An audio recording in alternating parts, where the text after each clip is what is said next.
Good morning. I am the Reverend Beth Lefever, pleased and privileged to be the minister of Neshoba Unitarian Universalist Church.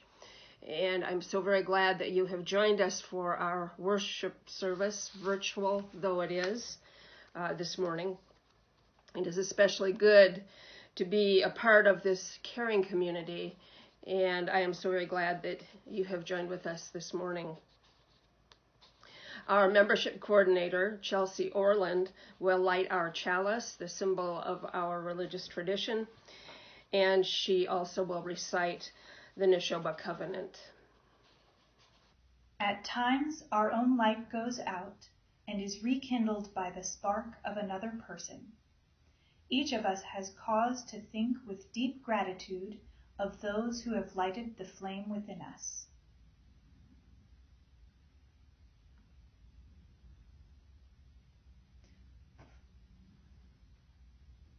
Please join me in the affirmation of covenant. The words will be on your screen. Love is the doctrine of this church. The quest for truth is our sacrament, and service is our prayer. To dwell together in peace, to seek knowledge in freedom, to serve human need, to the end that all souls shall grow into harmony with the divine, thus do we covenant with each other and with God. And here is a message from Chrysti Hogan. For the last few weeks, we have all been practicing social distancing by staying home from school or work, reducing the number of times we go to the grocery store, staying home rather than going on play dates, and making sure we stand 6 feet apart. One activity that some people have been able to continue is taking walks when the weather is nice. One of the prettiest times of the year in Memphis is spring, and if you've gone on a walk or just looked out of the window from your home, you've probably noticed lots of things are blooming. One of the first flowers that blooms around here are daffodils. Those are my favorite. Some other flowers that bloom in the spring are tulips and iris and wild violets. Besides flowers, some trees bloom too. One of the trees that bloom this time of year is the cherry tree. Memphis has cherry blossoms all over town. There are a lot of them at the Botanic Garden. Some of you may have even been there and seen them. But there are cherry blossoms all over, in Germantown and Cordova and Bartlett, as well as Memphis. A lot of cities host cherry blossom festivals. One of the most famous is in Washington, D.C. There are about 3,000 cherry trees there, which were a gift from Japan over 100 years ago. But the city with the most cherry blossoms isn't D.C. It isn't even in Japan. It's Macon, Georgia. They have over 300,000 cherry trees in Macon, Georgia. Cherry trees are very important in Japanese culture. They are called sakura and are said to symbolize clouds, spring, and mortality. There are about 400 different types of cherry trees, some of which are fruit-bearing, and most of them are ornamental. They can be different colors, from dark pink to light pink to almost white. They bloom anywhere from late March to early May, but each tree's blooms only last about a week.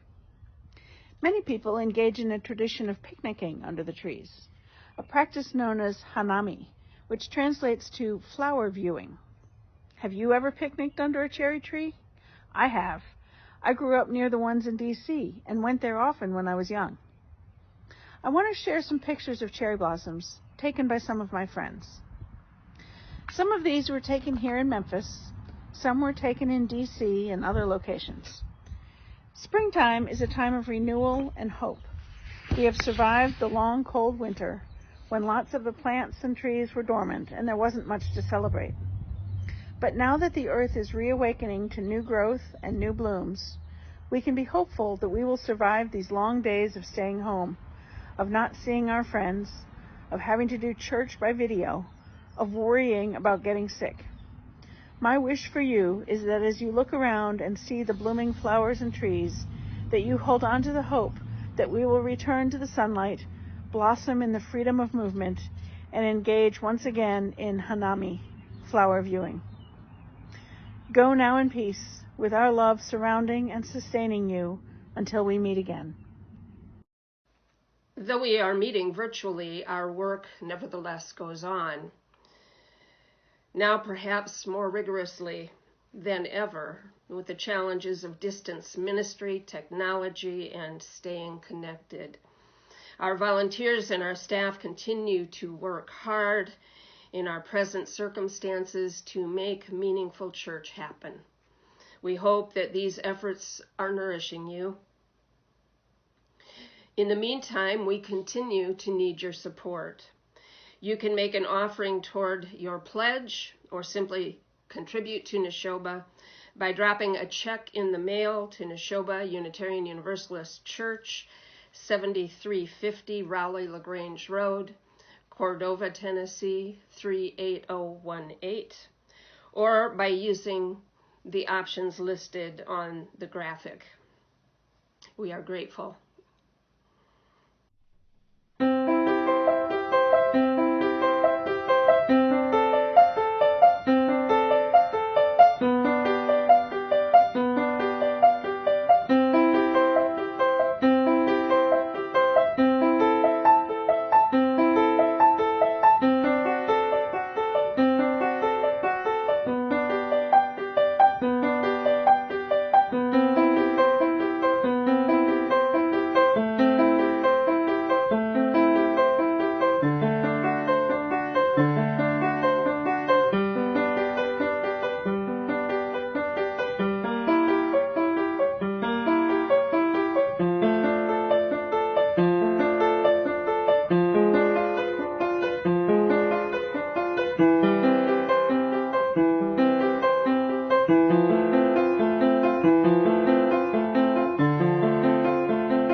My reading this morning is by the late Mary Oliver. It's a poem entitled First Yoga Lesson. Be a lotus in the pond, she said, opening slowly, no single energy tugging against another, but peacefully, all together. I couldn't even touch my toes. Feel your quadriceps stretching, she asked. Well, something certainly was stretching. Standing impressively upright, she raised one leg and placed it against the other, then lifted her arms and shook her hands like leaves. Be a tree, she said. I lay on the floor, exhausted. But to be a lotus in the pond, opening slowly and very slowly rising, that I could do. Mary Oliver's poem illustrates the push and the pull, the should and can't, the pain and peace I, at least, am feeling in the midst of this sudden, changed, and exceedingly strange world. Be a lotus in the pond, opening slowly, no single energy tugging against another, but peacefully, all together. I think of that opening line as a metaphor for facing my days in this new way of being. And if I do so, it calms me and brings me a measure of peace. The next part is more in keeping with the reality of my current experience. I couldn't even touch my toes. Feel your quadriceps stretching, she asked. Well, something was certainly stretching. I don't do yoga. I do poetry and a little meditation and occasionally mental imagery to move myself or calm myself, whatever a particular day calls for. And I especially like the yoga instructor's suggestion in Oliver's poem to be a tree, particularly because the tree is one of my most grounding spiritual images or symbols. The tree and the moon, which as I write this homily is half full and delightfully bright in the dark night sky. If you can get out to see it, please do. The moon has been looking down upon the trials and tribulations, the foibles of our world and its inhabitants for a long, long time now. And its presence in the night sky amidst all of the craziness of our current state of affairs helps me to see and remember that there's a far, far bigger picture than that of our immediate concerns. That is the healing power of nature. It is real and steadfast nature and has been touching the souls of humans for years, decades, centuries, millennia, depending on what piece of nature you are contemplating at any given moment. The mountains, the ocean waves lapping the shore, the dusk or the dawn, the too long grass, the dandelions pushing up through a crack in the asphalt. I lay on the floor, exhausted, Oliver's poem states. And yes, I have had those moments since COVID-19 took on the world. Although, honestly, I must say, I rarely make it to the floor, stopping short of it at couch level.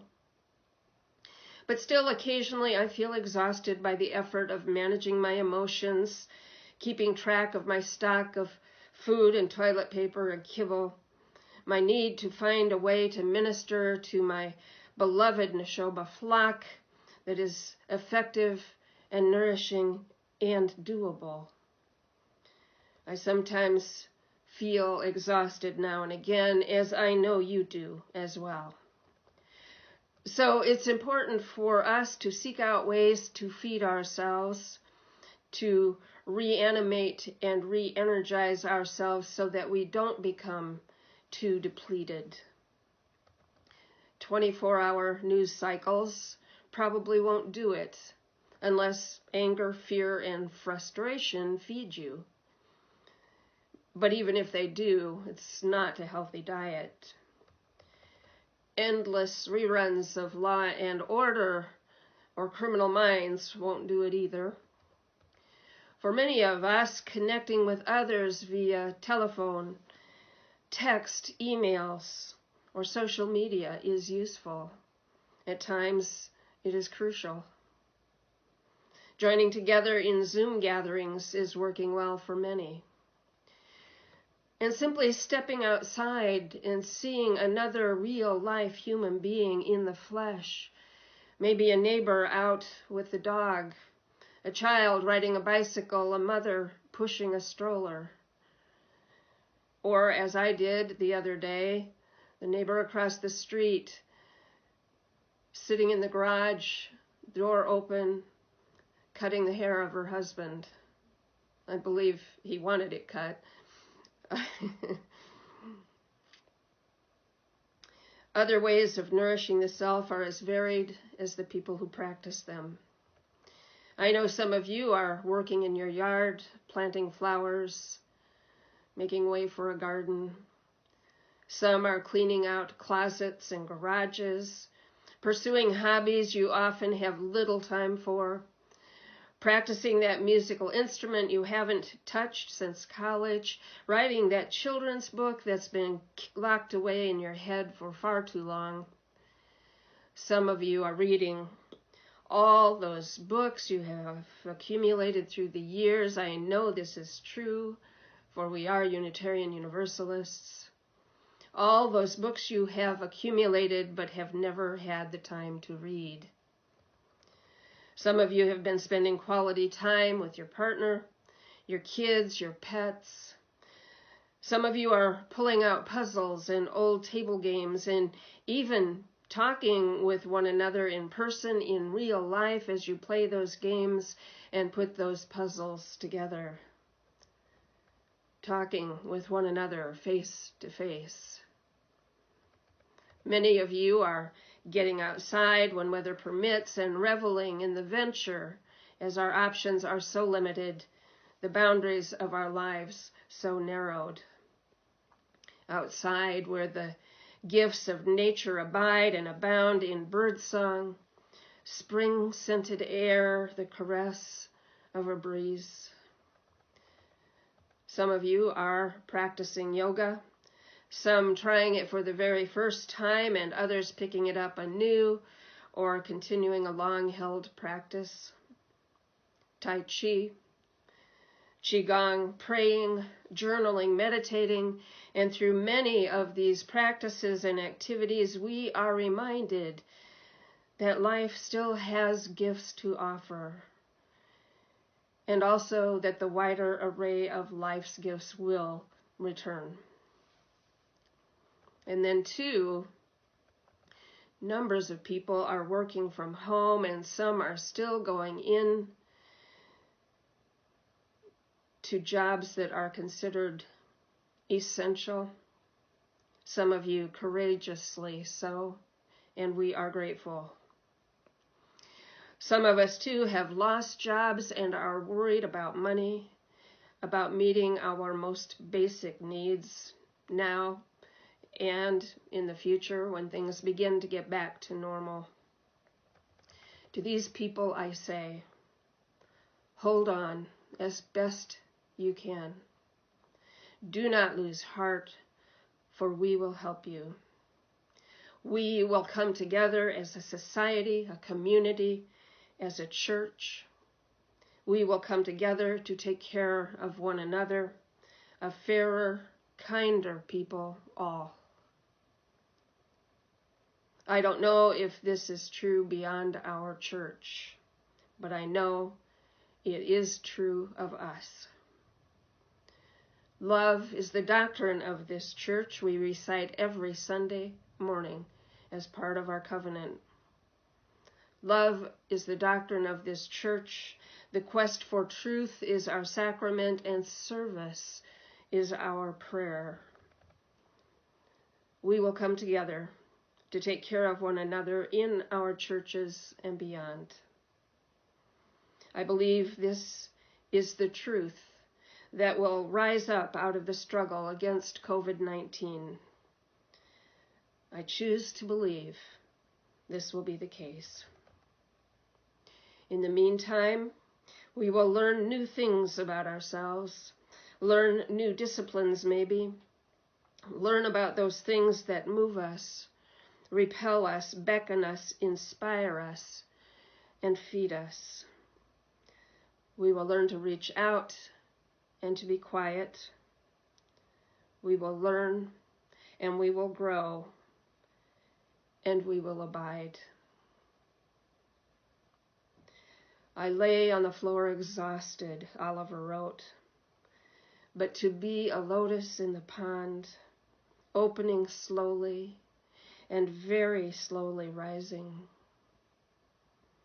that I can do. Amen. And now let us move into a time of meditation, reflection, and prayer. I'm using a poem for our meditation written by Unitarian Universalist minister, the Reverend Lynn Ungar. It has been making the rounds. Maybe you have seen it, but let's consider it together now in this time of reflective togetherness. The poem is entitled Pandemic. What if you thought of it as the Jews consider the Sabbath, the most sacred of times? Cease from travel. Cease from buying and selling. Give up just for now on trying to make the world different than it is. Sing. Pray. Touch only those to whom you commit your life. Center down. And when your body has become still, reach out with your heart. Know that we are connected in ways that are terrible and beautiful. You could hardly deny it now. Know that our lives are in one another's hands. Surely that has become clear. Do not reach out your hands. Reach out your heart. Reach out your words. Reach out the tendrils of compassion that move invisibly where we cannot touch. Promise this world your love, for better or for worse, in sickness and in health, so long as we all shall live. Amen. And blessed, blessed be.